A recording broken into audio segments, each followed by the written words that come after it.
चलिए बोले गायत्री माता की। तो दीक्षा सेट मिला है उसे खोल लीजिए। उसमें देखिए एक माला रखा हुआ है, गोमुखी है, एक पुस्तक है और यज्ञोपवीत है। यज्ञोपवीत खोल लीजिए भैया रामनायक जी, यज्ञोपवीत खोल के सबके पास रख दीजिए। जो विवाहित हैं उन्हें 2 यज्ञोपवीत पहनाया जाता है और अविवाहितों के लिए 1 यज्ञोपवीत।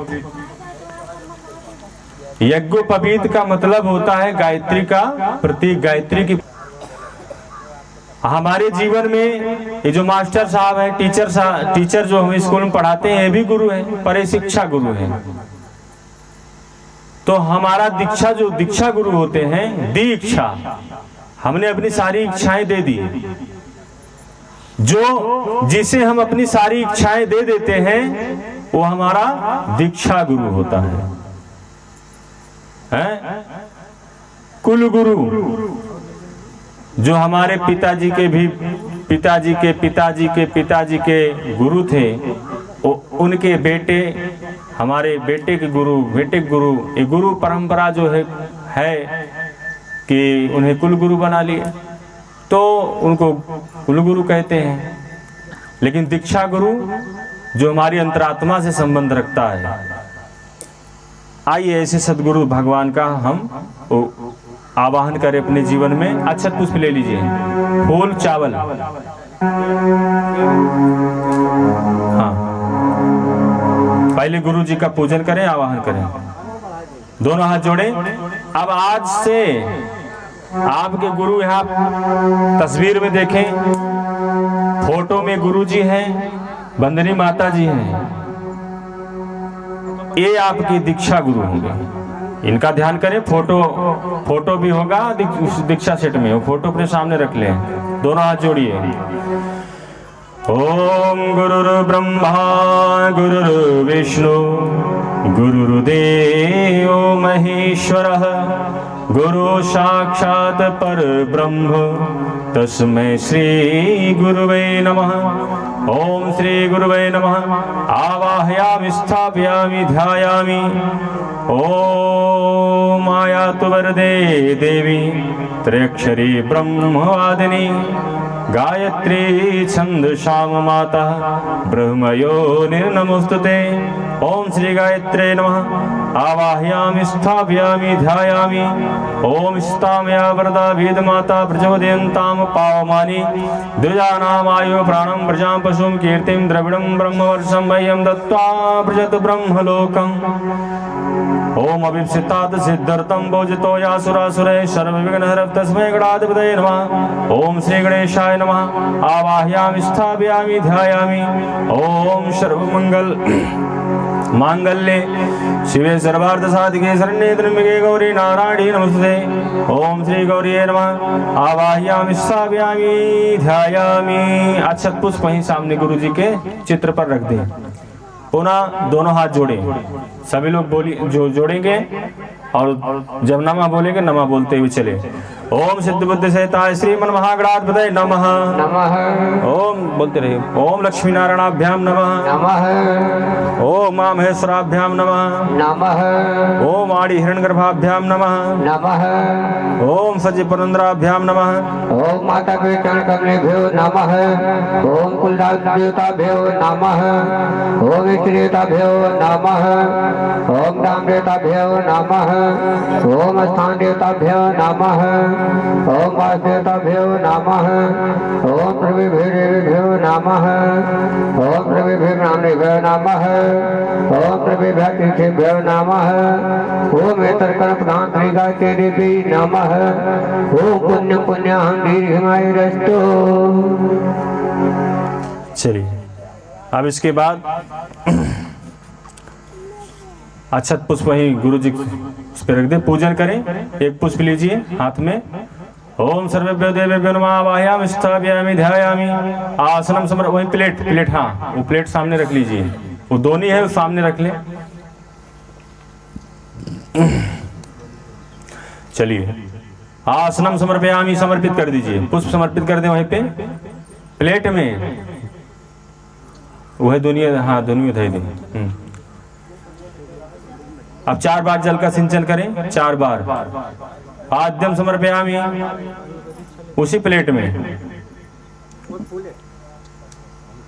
फूल वैसे ले लें, सिंचन करें। अर्घ्यम समर्पयामि, आचमनम समर्पयामि, स्नानम समर्पयामि। वस्त्र के प्रतीक के रूप में कलावा के सूत्र ले लें, समर्पित करें। वस्त्रम समर्पयामि, यज्ञोपवीत, कलावा का सूत्र दे दें, यज्ञोपवीत समर्पित कर दें। यज्ञोपवीतम समर्पयामि, रोली लगा देंगे। गंधम विलेपयामि, अच्छा समर्पित कर दें। अक्षतान समर्पयामि, पुष्प समर्पित करें। पुष्पाणि समर्पयामि, धूप बत्ती जलाएं, अगरबत्ती या धूप बत्ती। धूपम आग्रापयामि। इसके बाद सभी लोग दोनों हाथ जोड़ करके अखंड दीपक को प्रणाम करें। दीपम दर्शयामि। धूप समर्पित करने के बाद भगवान को नैवेद्य समर्पित करें सदगुरुदेव भगवान के श्री चरणों में कि हे गुरुदेव भगवान, हमारे जीवन को आप मृदुल बनाएं, हमारे व्यवहार को आप शालीन बनाएं, हमारी वाणी शालीन हो, हमारे विचार शालीन हो। इसी भाव से हाँ नैवेद्य मिष्ठान रामनायक जी, नैवेद्यम समर्पयामि। जल का सिंचन कर दें। जलमात्मनियम समर्पयामि।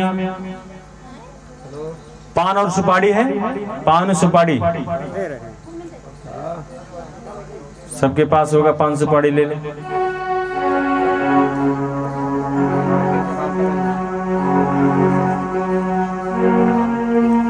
हम जीवन में गंभीर रहें, स्थिर रहें, स्थिर दृढ़ रहें, सादगी भरा जीवन जिए, इस भाव से पान और सुपारी समर्पित करें। तांबूल भोगी फलान समर्पयामि, समर्पित कर दें। अपनी कमाई का 10% हम भगवान के लिए खर्चा करेंगे, इस भाव से दक्षिणा के स्वरूप में भगवान को दक्षिणा समर्पित करें। ओम दक्षिणाम समर्पयामि, पुनः अच्छा समर्पित कर दें। अच्छा सर्वाभाव अक्षतां समर्पयामि। ततो नमस्कारं करोमि। दोनों हाथ जोड़ के सभी लोग दोनों हाथ जोड़ के प्रणाम करें दो शक्तियों को। ओम नमोस्तनंताय सहस्रमूर्ते सहस्रपादाय शिशिरोर्भावे सहस्रनाम्ने पुरुषाय शाश्वते सहस्रकोटि युगधारिणे नमः। सहस्रकोटि युगधारिणे नमः। स्वस्ति वाचनम। सभी लोग, जितने लोग कुंड पे बैठे हुए हैं, सभी लोग अपने अपने हाथ में फूल और चावल ले लें। आइए सभी का स्वास्थ्य उत्तम हो, अच्छा हो, इसी भाव से स्वस्ति वाचन। ओम हरि ओम गणानां ता गणपति गुं हवामहे प्रियाणां ता प्रियपति गुं हवामहे निधीनां ता निधिपति गुं हवामहे वसो ममया मयानि ग्रवधमातु मे जाति ग्रवधम्। ओम तुष्टिनः इन्द्रो वृदिश्यवाः तुष्टिनः पूषा विश्ववेदाः तुष्टिनता रक्षो वरिष्ठनेमि तुष्टिनो बृहस्पतिर्दधातु। ओम पयः पृथिव्याः पयो श्रीषु पयो दिव्यन्तरिक्षे पयोधाः पयस्यते परिषसन्तु मह्यम्। ओम विष्णो नराटिमसि विष्णो स्वप्ने यष्टो विष्णो शिवरसि विष्णो ध्रुवोऽसि वैष्णवमसि विश्लेषा। ओम अग्निदेवता वाचो देवता सूर्यो देवता चंद्रमा देवता वशो देवता रुद्रा देवता आदित्या देवता मरुतो देवता विष्णे देवा देवता बृहस्पति देवतेनो देवता वरुणो देवता।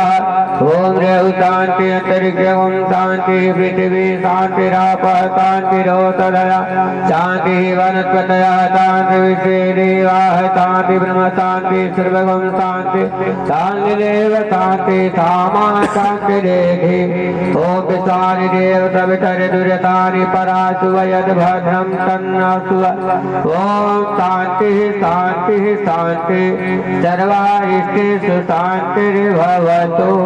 अपने सामने अक्षत पुष्प रख दीजिए। आप फोटो गुरु जी की फोटो को समर्पित कर दें। गुरु जी को तिलक का रोली लगा दें। आपके पास होगा फोटो में रोली लगाएं, तिलक लगाएं, अक्षत समर्पित कर दें। और गुरु जी को ध्यान से देखें। तस्वीर में फोटो में महाकाल है, ये साक्षात भगवान है और ये स्वयं भगवान हमारे गुरु, परम सौभाग्य हमारा है। स्वयं भगवान हमारे गुरु, परम सौभाग्य हमारा है।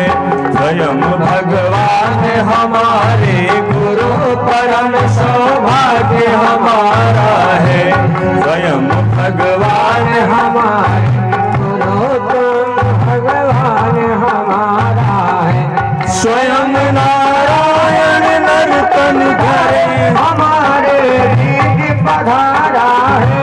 स्वयं नारायण नर्तन करे हमारे रीति पधारा है। स्वयं भगवान हमारे गुरु, परम सौभाग्य हमारा है। स्वयं भगवान हमारे गुरु, परम सौभाग्य हमारा है।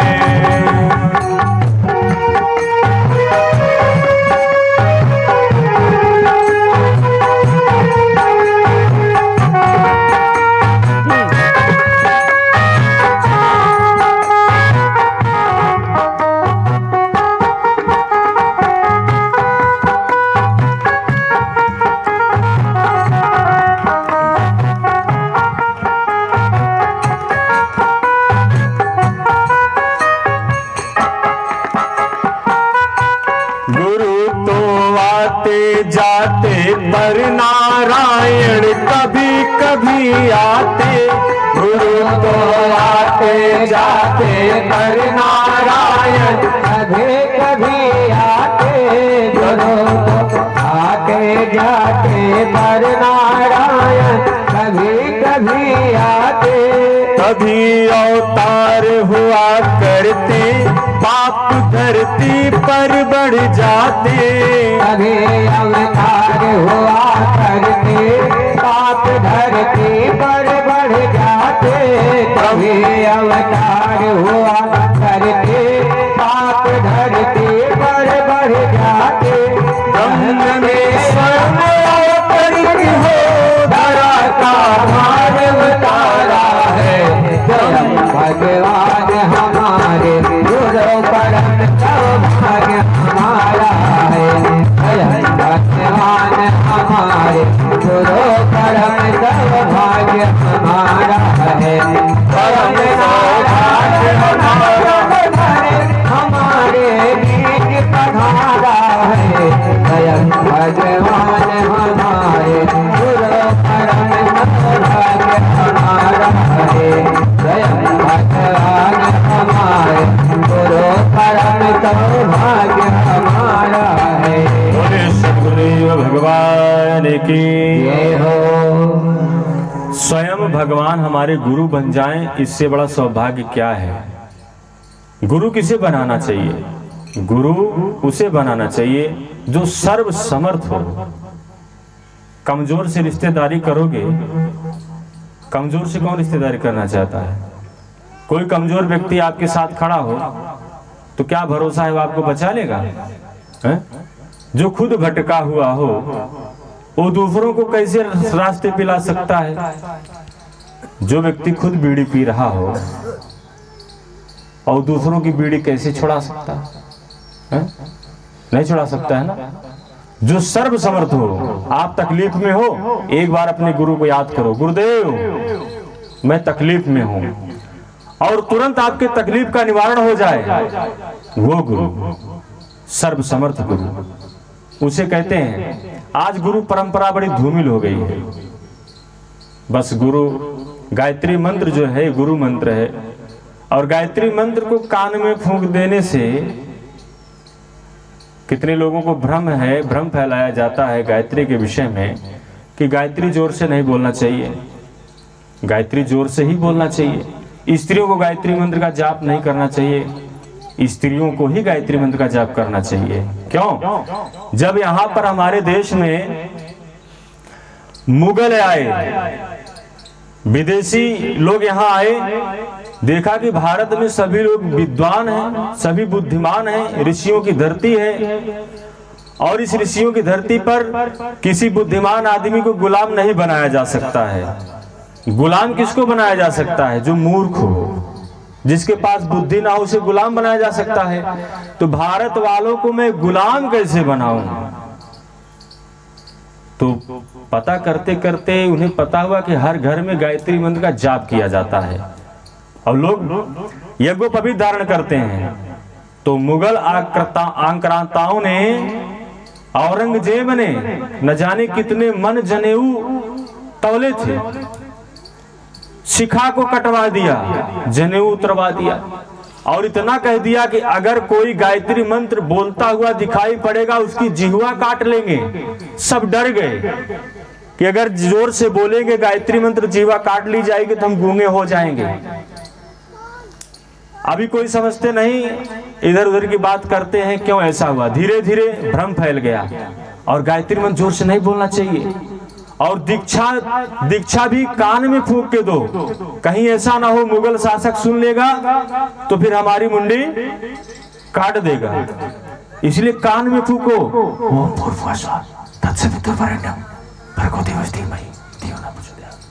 किसी से बताना मत, ये बहुत गुप्त मंत्र है।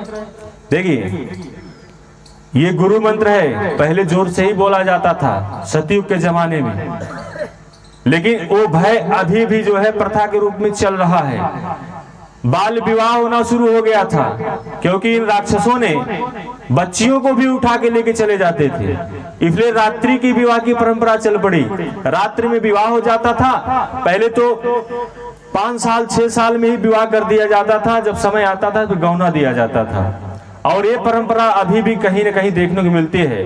परम पूज्य गुरु जी कहते हैं, अगर दिन में विवाह हो तो बहुत खर्चे बच सकते हैं। जनरेटर का खर्चा बच जाएगा, गोला पटाखे का खर्चा बच जाएगा, और दिन में सभी देवता जागते रहते हैं, रात्रि में तो सब सोते रहते हैं। 12 बजे के बाद जो है फिर 2:30 बजे तक आसुरी शक्तियां विचरण करती हैं। तो इसके लिए जो है रात्रि में विवाह होने लगा, और वो प्रथा के रूप में प्रचलित हो गई। और गायत्री मंत्र जो है, जब देखा उन मुगलों ने, इसके बावजूद भी भारत में बड़े बड़े वैज्ञानिक, बड़े बड़े विद्वान, बड़े बड़े ऋषि, और जिसको देखो वहीं जगत गुरु बन जाता है, क्योंकि भारत के लोग बुद्धिमान होते हैं, विद्वान होते हैं। भारत पूरी दुनिया का, पूरी संसार का सिर मौर्य है। ये गायत्री मंत्र शिखा, ये जो शिखा है चोटी, शिखा को कटवा दिया औरंगजेब ने, और कितने लोग अब शिखा को नहीं रखते हैं। ब्राह्मणों की निशानी है यज्ञोपवीत और शिखा, ये गायत्री साधकों की निशानी है। शिखा जो है, जैसे मंदिर पर तिरंगा लहराता है, वैसे हमारे इस शरीर रूपी मंदिर पर शिखा के रूप में एक झंडा लहराता रहता है, और हमने झंडा को उतार कर रख दिया। जब हम बंधन करते हैं, ओम चिद रूपणी महामाये दिव्य तेजा समन्विते, कि हे, यहाँ से एक केंद्र है, ये मस्तिष्क की नाभि है, नाभि में पूरे शरीर का नस का संपर्क होता है, यहाँ से ज्ञान संचरित होता है। मस्तिष्क का कमरा है, केंद्र है, यहाँ पर आता है, जिसकी चोटी जितनी लंबी होती है उसके अंदर बुद्धि की संभावना, बुद्धि की प्रगति की संभावना उतनी ही अधिक होती है। इसलिए शिखा को जरूर रखें, अपने बच्चों का शिखा स्थापन जरूर कराएं, उपनयन संस्कार, यज्ञोपवीत संस्कार जरूर कराएं। यज्ञोपवीत उतरवा लिया, शिखा कटवा दिया, देखा कि अभी भी विद्वान हो रहे हैं, तो उसने दिमाग लगाया कि जो स्त्रियां होती है ना, स्त्रियां गायत्री मंत्र का जाप करती हैं, और स्त्रियां ही सबको पैदा करती हैं। अगर ये स्त्रियां मूर्ख बन जाए तो इनके बालक भी मूर्ख पैदा होंगे। तो एक काम करो, अगर कोई स्त्री गायत्री मंत्र बोलते हुए नजर आए तो उसका गर्दन काट दो। धीरे धीरे स्त्रियां भी गायत्री मंत्र बोलना बंद कर दिया और ये भ्रम फैलाया जाने लगा कि स्त्रियों को गायत्री मंत्र का अधिकार ही नहीं है, उन्हें गायत्री मंत्र का जाप करना ही नहीं चाहिए। अरे जब स्त्रियां गायत्री मंत्र का जाप नहीं करेंगी तो उसके सब बालक कुसंस्कारी होंगे और मूर्ख होंगे, और जब ऐसे बालक इस भारत में होंगे, सब मूर्ख ही रहेंगे, तो हमारा राज इस भारत में बना रहेगा। हम राज करेंगे, पूरे भारतीयों को दबा करके रखेंगे। मूर्खों को दबाना, मूर्खों को बेवकूफ बनाना बड़ा आसान होता है, लेकिन विद्वान को, बुद्धिमान को बेवकूफ बनाना आसान नहीं होता है। तो अब बताओ, अभी भी कितने विद्वानों को हमने विद्वानों के मुख से सुना है। छोड़िए, आम आदमी नहीं जानता है, कुछ बोल दे उसकी बात चलो चल जाती है, लेकिन एक विद्वान आदमी होकर के अगर वो ऐसी बात बोले तो ये बात तो सोचने वाली हो जाती है। मैंने बड़े बड़े जगत गुरुओं को देखा है। देखिए, अब तो जरा सा बुद्धि हो जाए तो जगत गुरु बन जाते हैं, जबकि वेद कहता है जगत गुरु सिर्फ भगवान होते हैं। भगवान के बराबर की जो शक्ति रखता है वो जगत गुरु। जैसे अर्जुन ने कहा कृष्णम वंदे जगत गुरु। अब तो देखो जगत गुरुओं की भीड़ लगी हुई है, लाइन लगी हुई है। जगत गुरु फलाना आचार्य जी महाराज, जगत गुरु फलाना आचार्य जी महाराज। चलो, जगत गुरु सिर्फ भगवान होते हैं और हमारा भारत जगत गुरुओं का है, तो यहाँ जगत गुरु बन जाना कोई आम बात नहीं है। ये हमारा भारत जगत गुरु था, जगत गुरु है, जगत गुरु रहेगा। आप तिरंगा देखें, तिरंगा, भारत के राष्ट्रीय ध्वज का नाम क्या है? तिरंगा। उसमें चक्र लगा हुआ है। गायत्री मंत्र की 24 शक्तियां होती हैं और वो 24 तीलियां उस तिरंगे में लगी हुई है। 3 पट्टियां हैं, लाल है, सफेद है, हरा है। ओम भूर्भुवः स्वः, ये 3 पद हैं, 3 चरण हैं, 3 लोक हैं, ब्रह्मा विष्णु महेश हैं। जब गायत्री मंत्र की 24 शक्तियां हैं तिरंगा में, आज हमारे देश को कौन नहीं दबाना चाहता है? चीन उधर से लगा हुआ है, पाकिस्तान ऊपर से षड्यंत्र रच रहा है कि भारत को किसी भी तरीके से तोड़ा जाए। लेकिन हमारे ऋषि कहते हैं जिस देश के झंडे में गायत्री मंत्र की शक्ति लगी हुई है, उस देश के तिरंगे को कोई झुका नहीं सकता है। कितनी भी ताकत लगा ले चाइना, कितनी भी ताकत लगा ले पाकिस्तान, कितनी भी बुद्धि लगा ले, परम पूज्य गुरुदेव जी ने कहा है 21वीं सदी उज्जवल भविष्य। 2024 के बाद देखना, ये गुरु जी की भविष्यवाणी है। 2026 में बंदनिया माता जी की जन्म शताब्दी मनाई जाएगी। अभी 2011 में परम पूज्य गुरुदेव जी की जन्म शताब्दी मनाई गई थी। जो लोग जुड़े हैं वो जानते होंगे, जो नहीं अभी जुड़े थे वो जान जाएंगे। 2026 में बंदनिया माता जी की जन्म शताब्दी है। परम पूज्य गुरुदेव जी का जो जन्म है इसी उत्तर प्रदेश के आगरा जिले की आवलखेड़ा ग्राम की धरती पर हुआ था और इन्होंने 24 वर्ष तपस्या किया। इनके पिताजी पंडित रूप किशोर शर्मा जी, जो भागवत कथा के प्रकांड विद्वान थे, भागवत कथा कहते थे और भागवत कथा से ही वो अपनी जीवन यात्रा कर रहे थे। सौभाग्य से ऐसे भगवान का जन्म हुआ इनके घर में। देखिए, गुरु जी का परिचय हम शाम को कथा में बताएंगे, क्योंकि आज दीप यज्ञ भी है, इसलिए हम ज्यादा विस्तार देंगे तो बढ़ता चला जाएगा, खुलता चला जाएगा। हम दीक्षा दे रहे हैं और गुरु जी का जो विशेष और परिचय है वो शाम की कथा में बताएंगे। थोड़ा कथा में समय से आ जाएंगे। अगर आप लोग समय से यहाँ छूट जाओगे, समय से आ जाओगे। आप लोग ने देर कर दिया, 11 बजा दिया, अगर 10 बजे तक भी यहाँ बैठ गए होते तो भी हो जाता। तो दीक्षा है हम अपनी इच्छा को गुरु जी को दे दें और गुरु मंत्र जो ये गायत्री मंत्र है हम लेंगे और अपने शरीर पर ये जो यज्ञोपवीत धारण करेंगे, गायत्री प्रतिमा धारण करेंगे, इसको धारण करे रखना। कुछ लोग निकाल के रख देते हैं। आप इसको धारण किए रहेंगे तो आपको याद दिलाता रहेगा कि हमको गुरु मंत्र मिला हुआ है, हमें गायत्री मंत्र का जप करना चाहिए। और एक चीज और है, गुरु जो कहते हैं वो होता है। सबरी थी, सबरी जब मतंग मुनि के ऋषि में आई तो एक दिन मतंग मुनि के जब जीवन प्रयाण का समय आया तो उन्होंने किसी से सबरी को बुलाया और उन्होंने कहा कि बेटी अब मैं जा रहा हूं। सबरी ने कहा कि गुरुदेव आप कहां जा रहे हैं, हमें छोड़ करके, हमको भी ले चलो, आप कहां जा रहे हैं? तो मतंग ऋषि ने कहा कि बेटी मैं वहां जा रहा हूं जहां से फिर दोबारा कभी कोई लौटता नहीं है। तो सबरी बोली कि गुरुदेव आप हमको अकेला छोड़ करके कहां चले जाओगे, हमको भी लेके चलो। तो मतंग मुनि ने कहा कि देख बेटी अभी तुम्हारा समय नहीं आया है, जब समय आएगा तब तुम जाना, तुम इसी कुटिया में बनी रहना, इसी आश्रम में बनी रहना, जा मेरा आशीर्वाद है। ये मतंग मुनि का आशीर्वाद, सदगुरु का आशीर्वाद क्या होता है, एक दिन कैसे पूरा होता है। मतंग मुनि ने सबरी से कहा, क्या कहा? एक दिन तेरी कुटिया पे, ये सबरी देखना, यही रहना, कहीं मत जाना। एक दिन तेरी कुटिया पे श्री राम आएंगे, एक दिन तेरी कुटिया पे श्री राम आएंगे, एक दिन तेरी कुटिया पे श्री राम आएंगे। सुर संत धेनु विप्र के सुख धाम आएंगे, सुर संत धेनु विप्र के सुख धाम आएंगे,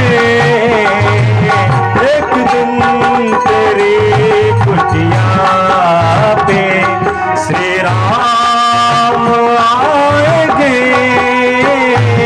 एक दिन तेरे कुटिया पे राम आएंगे, एक दिन तेरे कुटिया पे राम आएंगे।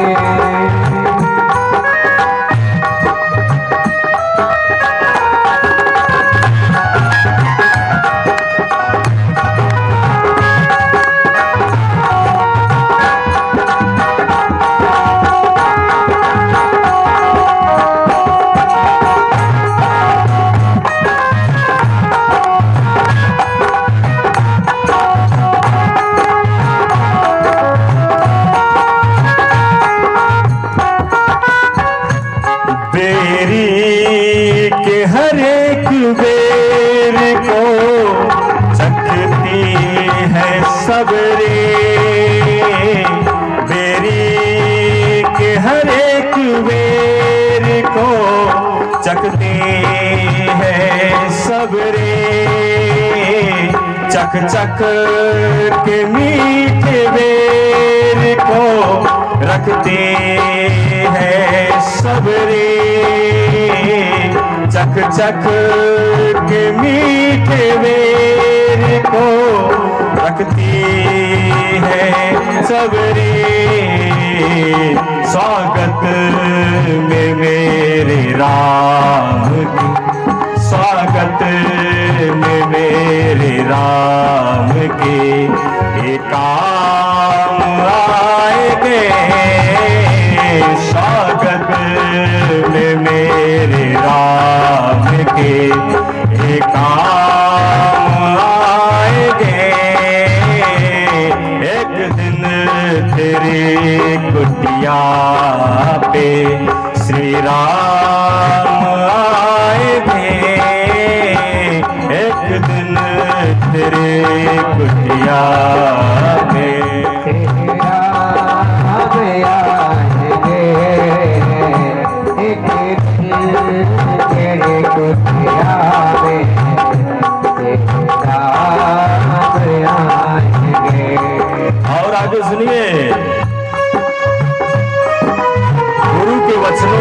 इतना विश्वास है सबरी को कि रोज वो बेर को तोड़ती है, चकती है, न जाने हमारे राम किस दिन आ जाए, रास्ते में कहीं कांटे न चुभ जाए। रोज रास्ते में फूल बिछाती थी सबरी। और ये गीत की पंक्ति क्या कहती है? बारिश सदगुरुदेव, जिसे आप मिल जाओ, जिसे आपका वचन मिल जाए, जिसे आपका सहारा मिल जाए। सबरी को विश्वास है कि मेरे गुरुदेव ने कहा है तो मेरे प्रभु एक दिन दर्शन जरूर देंगे। चुभ जाए न पथ में कंकड़, पथ को है झाड़ती। चुभ जाए न पथ में कंकड़, पथ को है झाड़ती। आने की आस रघुबर की, रास्ता निहारती। आने की आस रघुबर की, रास्ता निहारती। ना जाने कौन सी सुबह, ना जाने कौन सी सुबह, किस शाम आएंगे। एक दिन तेरी कुटिया पे श्री राम आएंगे। एक दिन तेरी कुटिया पे। ताली बजाइए सभी लोग।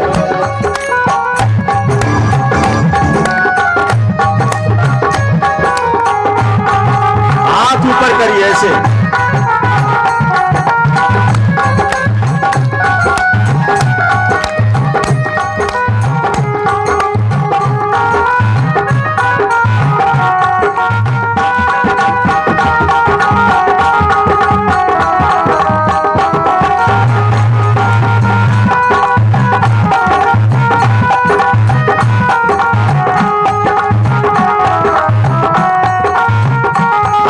समय आ ही गया। भगवान ने सबरी की भक्ति देखी और भक्ति देख करके इतने प्रसन्न हुए कि अब हमें सबरी का जीवन सफल बनाना चाहिए, सबरी को धन्य करना चाहिए। यही होता है जब जीवन में सदगुरु आते हैं तो भगवान स्वयं आते हैं कुटिया में, हमारे महल में स्वयं आते हैं।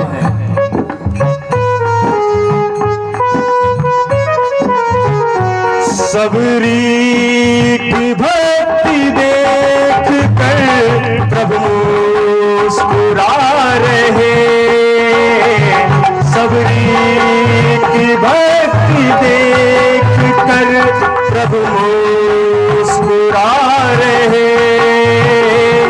रघुवर तो पेड़ खा रहे, लक्ष्मण न खा रहे।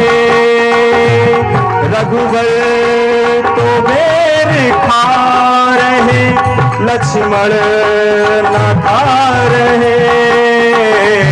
एक दिन यही लक्ष्मण के, एक दिन यही लक्ष्मण के काम आएंगे। एक दिन तेरी कुटिया पे श्री राम आएंगे। एक दिन तेरी कुटिया पे सुर संत धेनु विप्र के सुख धाम आएंगे। सुर संत धेनु विप्र के सुख धाम आएंगे। एक दिन तेरी कुटिया पे, एक दिन तेरी कुटिया पे श्री राम आएंगे। एक दिन तेरी कुटिया पे श्री राम आएंगे। एक दिन तेरी कुटिया पे, एक दिन तेरी कुटिया पे, एक दिन तेरी कुटिया पे। सुर संत धेनु विप्र के सुख धाम आएंगे, एक दिन तेरी कुटिया पे। आप सब लोगों ने रामायण सुना है, पढ़ा है। भगवान आए थे, बेर खाए थे और भगवान ने 9 प्रकार की भक्ति, 9धा भक्ति प्रदान कर दी। अरे यही 9 शब्द तो गायत्री मंत्र में है, 9धा भक्ति भरी हुई है उसमें। और ये 9धा भक्ति क्या थी, कौन कौन सी थी, शाम की कथा में सुनाएंगे। सबरी की 9धा भक्ति क्या थी और हमारी क्या होनी चाहिए, क्योंकि अभी हम कथा सुनाने लगेंगे तो यज्ञ का समय भाग जाएगा, 12 बज गया है। आइए यज्ञोपवीत खोल लीजिए। अब सदगुरुदेव हमारे जीवन में आए हैं तो अवश्य हमारी कामनाएं पूर्ण होंगी। भगवान आएंगे, सब कुछ होगा। चलिए, ये बुराइयां हैं। चलिए, आप अपने हाथ में अक्षत पुष्प और कुछ दक्षिणा रख लीजिए।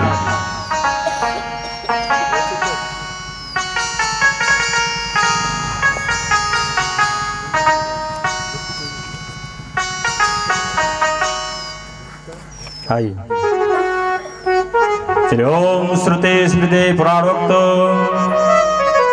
शुभ फल प्राप्त्यर्थम मम कायिक वाचिक मानसिक ज्ञाता ज्ञात सकल दोष निवारणार्थम आत्म कल्याण लोक कल्याणार्थम। बोलिए गायत्री महाविद्यायाम श्रद्धा पूर्वकम दीक्षितो भवामि। तन्विक्तम युग ऋषि वेदमूर्ति तपोनिष्ठ परम पूज्य गुरुदेव पंडित श्री राम शर्मा आचार्येण वंदनी माता भगवती देवी शर्मणाचा निर्धारतान अनुशासनान स्वीकृत्य तयोः प्राण तपः पुण्यांसं स्वान्तः करणे दधान तत्सधैतुं च समय प्रतिभा साधनानां एकांशम। भगवान के काम के लिए अपनी कमाई का एक अंश अर्थात 10% तो लगाना ही चाहिए, तो लगाएं। इस प्रकार से धार्मिक अनुष्ठान के लिए, नव निर्माण कार्य के लिए, गुरु जी कार्य के लिए संकल्प करके उसे बचाएंगे। नव निर्माण कार्येषु प्रयोक्तुम गुरुदक्षिणायाः संकल्पम अहम करिष्ये।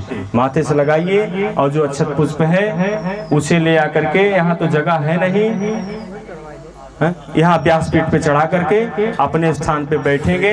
अब हमारे ये जो मंडली बैठी हुई है, संत मंडली, अब ये हवन की प्रक्रिया प्रारंभ करे। अब शाम को दीप महायज्ञ है,